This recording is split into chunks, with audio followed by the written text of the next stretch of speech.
গল্প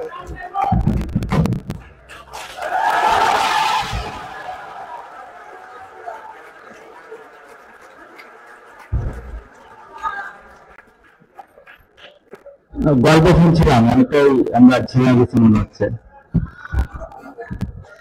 একটু স্লোগান দেওয়া যাবে?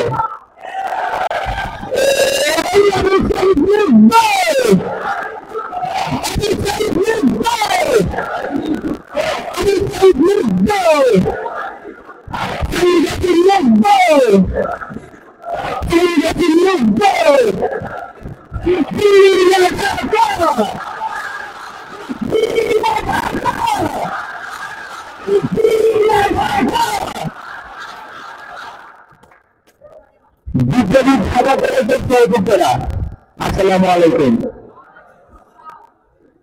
আমি সহযোগিতা করেছি কারণ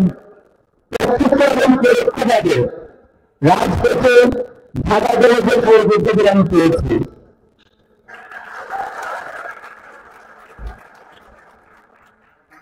আমি দুই চত্বরের রাজপথের ঢাকা কলেজের অর্জনা করতে পেরেছি আমাদের সাথে।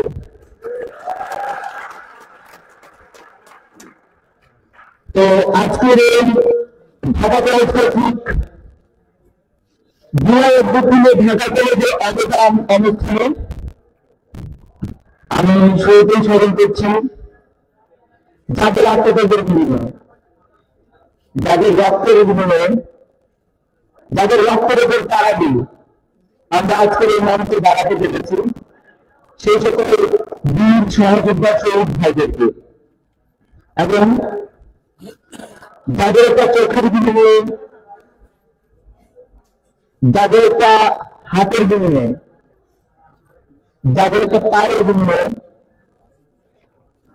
আমরা আজকে একটা নতুন বাংলাদেশের স্বপ্ন দেখতে পাচ্ছি, তাদেরকে স্মরণ করছে। এবং অনেকে আছে আপনাদের সন্তানেরা যারা এখনো হসপিটালের বেডে কাজ করছেন, অনেকে আছে যারা এখন চিকিৎসা পায় নাই, বা হচ্ছে চিকিৎসা অর্ধেক পায় নাই, অনেকের বিদেশে যেতে হবে। তো সেক্ষেত্রে সহযোগিতাদের দ্রুত সুস্থতা কামনা করছি, এবং যেন তাদেরকে দ্রুত সময়ের মধ্যে সুচিকিৎসা নিশ্চিত করা হয় সেই কামনা করছি।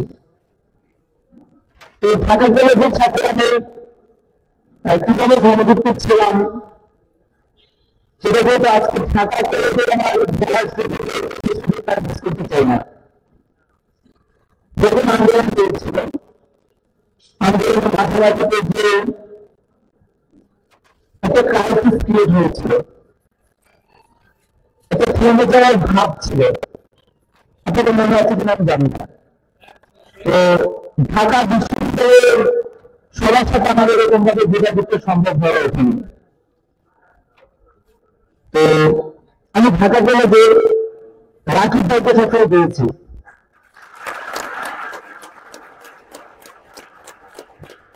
ঢাকা বিশ্ববিদ্যালয়ের মাহিন সরকার ভাইয়ের সেখানে সরাসরি যোগাযোগ ছিল। তো সেখানে সমন্বয় করে প্রতিদিনের কর্মসূচিগুলা বাস্তবায়ন করতাম। এবং আমি যতটুকু শুনেছি এবং এখানে বসে থেকে ঢাকা কলেজের গল্পগুলো শুনছিলাম, ভালো লাগছিল যে আসলে কতটা কঠিন দিন ছিল আমাদের। শুনেছি সায়েন্স ক্লাব আপনাদের ঢাকা কলেজের করেছিল, কেউ সেখানে আসতে পারেনি। এবং ঢাকা কলেজের ইতিহাস যদি আমি একটু দেখি তাহলে দেখা গেছে যে দেশের প্রত্যেকটা সংকটে, দেশের প্রত্যেকটা ক্রাইসিসে ঢাকা কলেজের অবদান ছিল অনস্বীকার্য। যেহেতু আমি চট্টগ্রামে আন্দোলন করেছি, বীর চট্টগ্রাম রাজপথে ছিল আমার আসল ঠিকানা। তো ঢাকার সম্পর্কে খুব একটা অনেক আগের টাইম জানা ছিল, এর বাইরে কিছু জানা ছিল না। কিন্তু আজকের মঞ্চে বসে থেকে নতুন অনেক কিছু জানতে পেরেছি, যেগুলো আসলে জানা প্রয়োজন। তো আমরা আশা রাখবো দেখুন যে ভবিষ্যতে কোনো সংকট তৈরি হবে না, দেখুন যে ভবিষ্যতে কোনো ক্রাইসিস তৈরি হবে না, তার গ্যারান্টিটা আমরা দিতে পারি না। কারণ আমাদের পেছনের ইতিহাস খুব একটা ভালো না।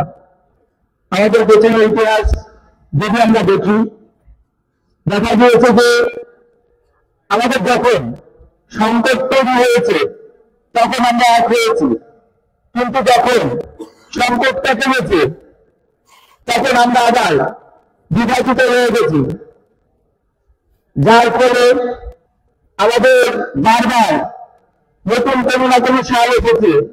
৭১ এসেছে, ৯০ এসেছে, ১৮ এসেছে, সবশেষে ২৪ এসেছে। তো সেজন্য ঢাকা কলেজের সহযোগিতার কাছে আহ্বান থাকবে, দেশের প্রত্যেকটা সংকটে আপনারা জানেন বিগত সময়গুলোতে ঐক্যবদ্ধ থাকে ভূমিকা রেখেছেন। ভবিষ্যতে বাংলাদেশের প্রত্যেকটা সংকটে আপনাদের উপস্থিতি থাকবে ইনশাল্লাহ। আমার আজকে খুব ১১ জেলার কথা মনে করছে, যেদিন আপনারা যে স্ট্যাচুটা দেখতে পান, এই স্ট্যাচুটা ক্রিয়েট হয়েছিল সেটা বীর চট্টলা রাজপথ থেকে। আমাদের মানুষ এখন খুব বেশি ছিলাম না, সর্বোচ্চ ২০০ জন ছিলাম, আর পুলিশ ছিল ৩০০ জন, তারা বেশি হতে পারে।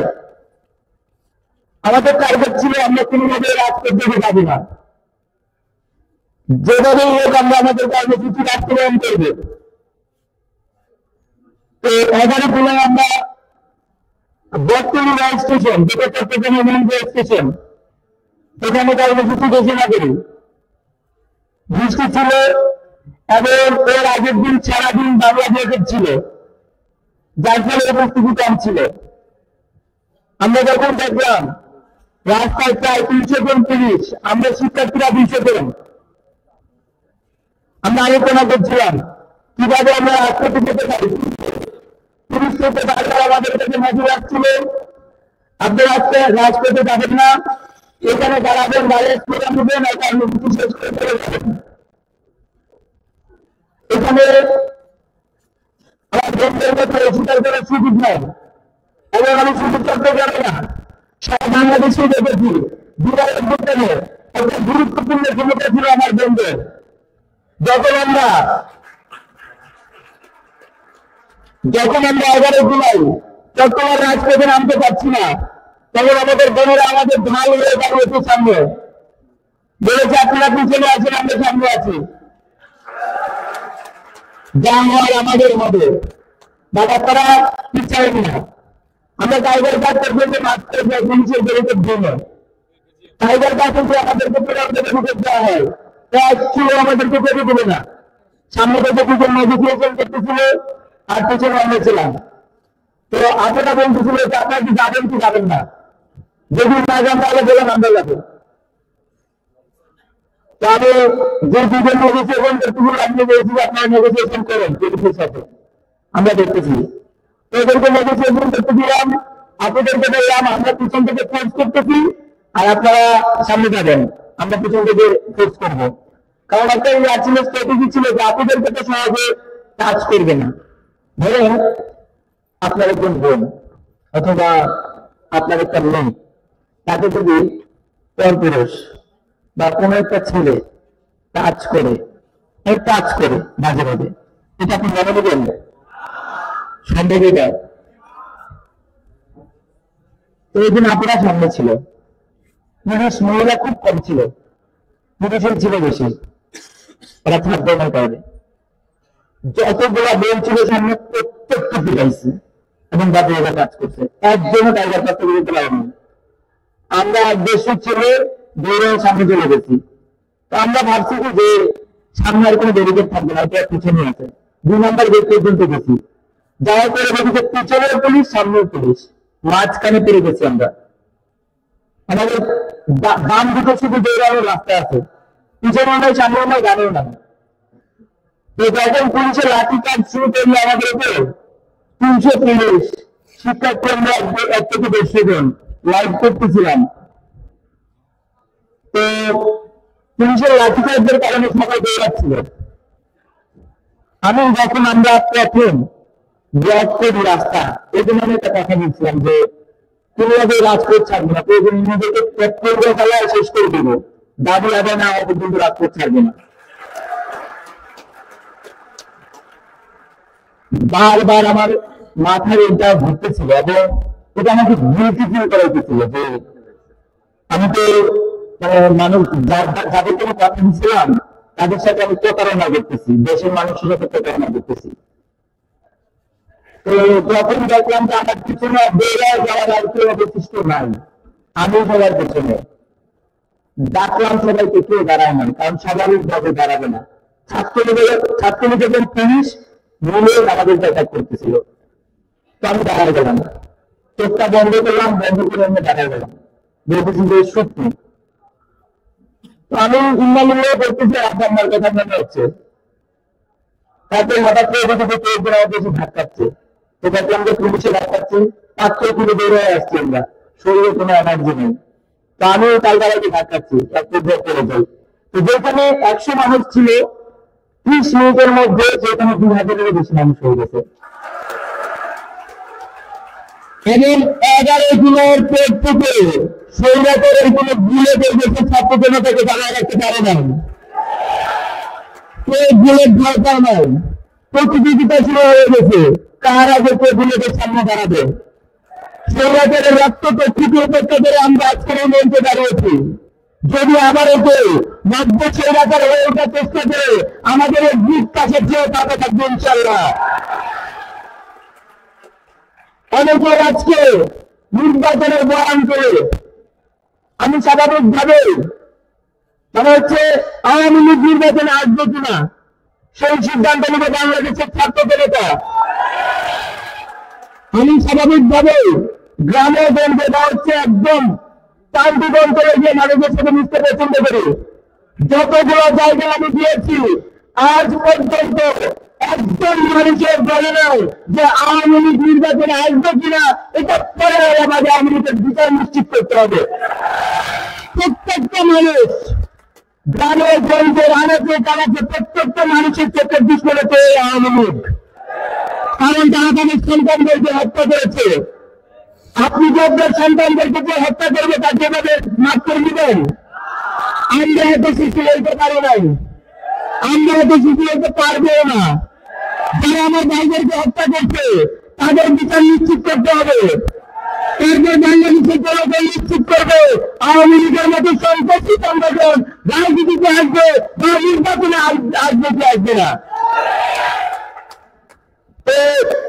আমাদের এখন ঐক্য খুবই প্রয়োজন। আজকে ভারতের দাদাবাবুরা বিভিন্ন ষড়যন্ত্র করছে, বাংলাদেশের খেলার চেষ্টা করছে। আমরা আজকে ঢাকা কলেজ থেকে বলে নিতে চাই, দাদাবাবুদের কোন ষড়যন্ত্র বাংলাদেশে মাপতে দেওয়া হবে না। দাদাবাবুদের সকল ষড়যন্ত্র ঢাকা কলেজে বেরোতে পারবে। আমরা পরিচিত বলতে চাই, এই বাংলাদেশকে নিয়ে খেলার জীবিকার চেষ্টা করেন, আপনারা কেউ ছাড়বেন না। বাংলাদেশের হিন্দু মুসলিম সবাই বাংলাদেশে, তার থেকে সবাইকে আমরা বাংলাদেশি। এই বাংলাদেশকে নিয়ে খেলার চেষ্টা করবেন না। দাদাবাবু বলে যে বাস্তবায়ন করতে চাইবেন তাদের বিরুদ্ধে আমাদের অবস্থান থাকবে।